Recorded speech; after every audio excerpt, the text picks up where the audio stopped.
Bismillahirrahmanirrahim. Assalamualaikum warahmatullahi wabarakatuh. Innal hamdalillah nahmaduhu wa nasta'inuhu wa nastaghfiruh wa na'udzu billahi min syururi anfusina wa min sayyiati a'malina may yahdihillahu fala mudhillalah wa may yudlil fala hadiyalah. Asyhadu an la ilaha illallah wa asyhadu anna Muhammadan abduhu wa rasuluh la nabiyya ba'dah.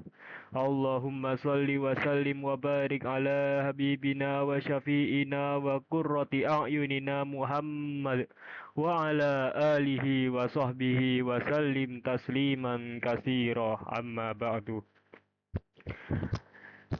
Ikhwatal iman, jemaah sekalian, alhamdulillah.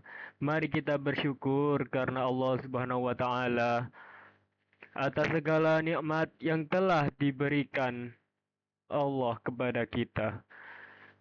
Terkhusus nikmat iman, nikmat Islam, nikmat kesehatan, nikmat umur panjang, sehingga pada malam hari ini kita diberikan oleh Allah kemudahan untuk bisa melaksanakan qiyam Ramadan, melaksanakan ibadah sholat isya berjamaah, dan insya Allah akan kita lanjutkan dengan sholat tarawih berjamaah.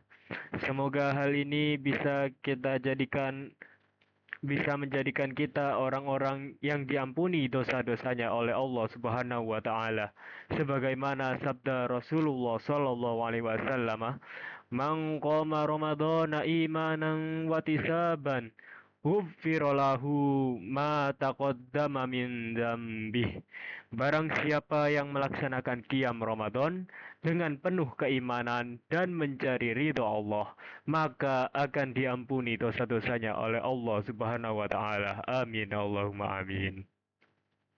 Ikhwatal iman, memang dua nikmat ini banyak dilalaikan oleh manusia, di mana dari Ibnu Abbas radhiyallahu anhum Rasulullah shallallahu alaihi wasallam bersabda, "Ni'matani mahubbun fihi ma katsirun minan nas." Ada dua nikmat yang memang banyak sekali orang lupa dan melalaikan dua nikmat itu tatkala dia memilikinya, yaitu apa? As-sihhatu wal faragh. Hadis sahih riwayat Bukhari. Dua nikmat itu adalah nikmat sehat dan nikmat kesempatan.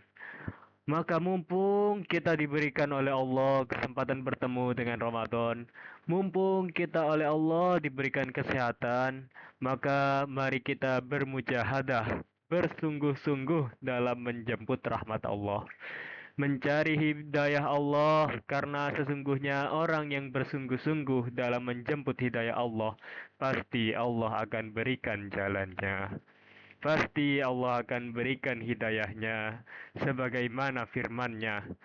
Walladzina jahadu fina lanahdiyannahum subulana wa innallaha lama'al muhsinin.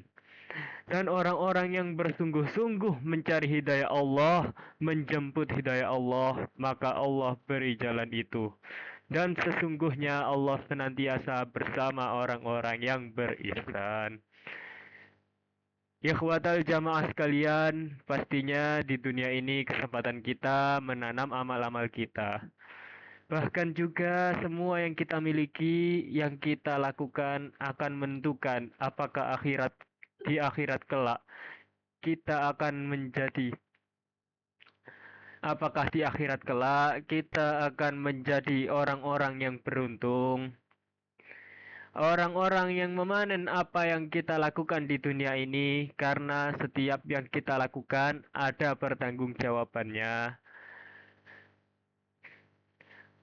فَمَن يَعْمَلْ مِثْقَالَ ذَرَّةٍ خَيْرًا يَرَهُ. Barang siapa orang yang beramal dengan amalan yang baik, walaupun sebesar biji atom, maka Allah akan melihatnya dan memberikan balasannya. Begitu juga sebaliknya, wa may ya'mal mithqala dzarratin syarran yarah. Orang-orang yang melakukan dosa, melakukan hal-hal kemaksiatan, jikalau tidak diampuni Allah walaupun sebesar biji zarrah, sebesar atom, maka Allah akan melihatnya dan akan memberikan balasannya. Ikhwatal jamaah sekalian, mari kita gunakan Ramadan ini sebagai sarana untuk mendekatkan diri kita kepada Allah dengan mewajib-wajib ataupun yang sunnah-sunnah. Karena jikalau kita mendekat, maka Allah akan semakin dekat. Di mana dikatakan idza taqab idza taqarrabal abdu ilayya shibran taqarrabtu ilaihi zira'an. Seumpama kita mendekat kepada Allah, ini hanya sejengkal. Dengan cara kita yang sejengkal, maka Allah akan mendekati kita, yaitu dengan sehasta. Wa idza taqarraba ilayya zira'an taqarrabtu minhu ba'an. Tatkala dia ini mendekat dengan cara yang mungkin kalau diukur itu hanya 1 meter misalkan, maka Allah mendekati hambanya, maka Allah lebih mendekati hambanya itu lebih dari sekadar itu. Maka kesempatan bahkan diumpamakan wa idza atani yamshi ataituhu harwalatan. Andai kata hambaku itu datang kepadaku dengan berjalan, maka aku akan mendatanginya dengan berlari. Ini ikhwatal iman jamaah sekalian, kiasan dan analogi bagaimana Allah Subhanahu wa taala menghargai kita, menghargai setiap apa yang kita lakukan dan kita niatkan karena Allah. Maka jangan lupa setiap amal ibadah yang kita lakukan di Ramadan ini harus kita dasarkan terhadap lillahi ta'ala. Lillahi ta'ala dalam bersedekah, lillahi ta'ala dalam berinfak, lillahi ta'ala dalam berzakat. Begitu juga lillahi ta'ala dalam melaksanakan qiyam Ramadan, sholat tahajud, sholat tarawih, dan juga pastinya dalam melaksanakan ibadah puasa. Karena semua itu, khususnya ibadah puasa ini memang disyariatkan agar kita menjadi hamba-hamba Allah yang bertakwa. Jangan mudah kita tertipu. Mungkin kita merasa menjadi orang baik.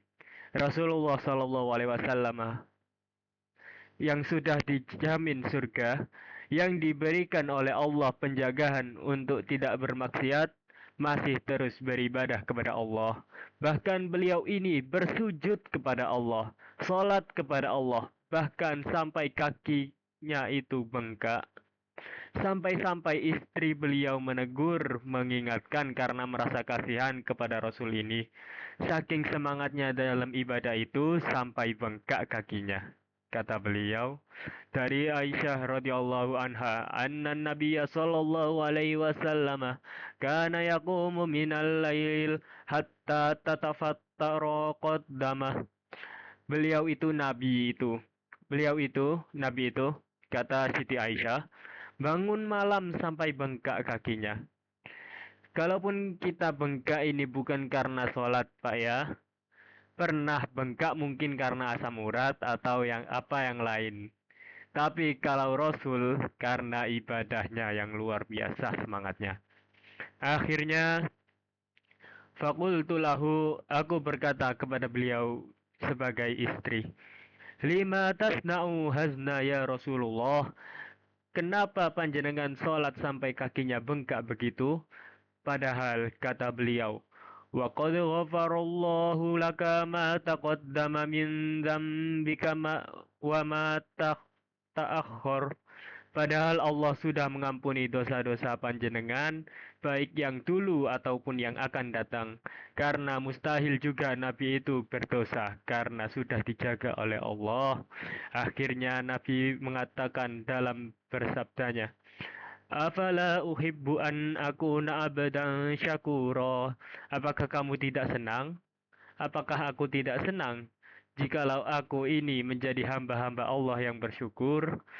Syukur karena diberikan nikmat iman, nikmat Islam, maka kita pun sebagai hamba Allah Subhanahu wa taala, sebagai umat Nabiullah Muhammad Shallallahu Alaihi Wasallam harus menjadikan uswatun hasanah dari apa yang dicontohkan oleh Rasulullah Shallallahu Alaihi Wasallam. Kalau Rasul yang sudah maksum, sudah diampuni dosa-dosanya, beribadah dengan ibadah yang luar biasa, maka setidaknya kita pun jangan ketinggalan. Kalaupun tidak bisa meniru 100%, mungkin 75%, atau bahkan mungkin 50%, atau minimal melaksanakan ibadah yang wajib dan yang sunnah-sunnah. Khususnya sunnah-sunnah yang memang identik menjadi ciri khas Ramadan, yakni istiqomah dalam melaksanakan qiyam Ramadan, di antaranya adalah sholat tarawih. Semoga kita diberikan oleh Allah kekuatan sehingga kita menjadi orang-orang yang bersyukur terhadap apa yang Allah berikan. Karena memang wa qalilum min ibadiyas syakur, sedikit dari hamba-hambaku itu yang pandai mensyukuri nikmatku. Cukup ini yang dapat saya sampaikan. Semoga bermanfaat, khususnya bagi yang menyampaikan. Mohon maaf atas segala kekurangan. Subhanallahumma wa bihamdika asyhadu an la ilaha illa anta nastaghfiruka wa atubu ilaik. Allahumma Assalamualaikum warahmatullahi wabarakatuh.